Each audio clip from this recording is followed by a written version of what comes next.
क्यों जब हम भीतर झांकते हैं तो सबसे पहले अंधकार ही दिखता है, प्रकाश नहीं। जैसे ही देवता और असुर कमजोर पड़ने लग गए, वैसे ही उन्होंने मिलकर क्षीरसागर का मंथन का सोचा।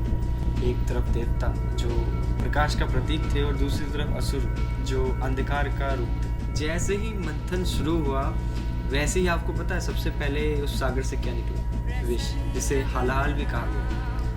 कहते हैं कि जब विष निकला तब देवता और असुर दोनों भागने लगे, क्यों उसको स्वीकार करना काफ़ी मुश्किल था। कहते हैं कि भगवान शिव ही थे जिन्होंने उस विष को अपने कंठ में धारण किया। अगर वो ऐसा नहीं करते तो सृष्टि का विनाश तय था। फिर आखिर में जाते ही उन्हें अमृत मिल ही जाता। हमारे मन का सागर भी ऐसे ही है, जहाँ इच्छा, वह विचार सब हमारे अंदर ही छिपे हुए। जब हम अपने भीतर झांकते, हम अपने अंदर देखते, तो सबसे पहले हमारे अंदर से विष ही निकलता है, वो विचार जो हमें भटका रहा है। कभी आपने देखा होगा कि आप कुछ करना चाहते हो या आप ध्यान लगाते हो तो आपका ना जो मन है, जो विचार है, वो उधर से उधर भागता है।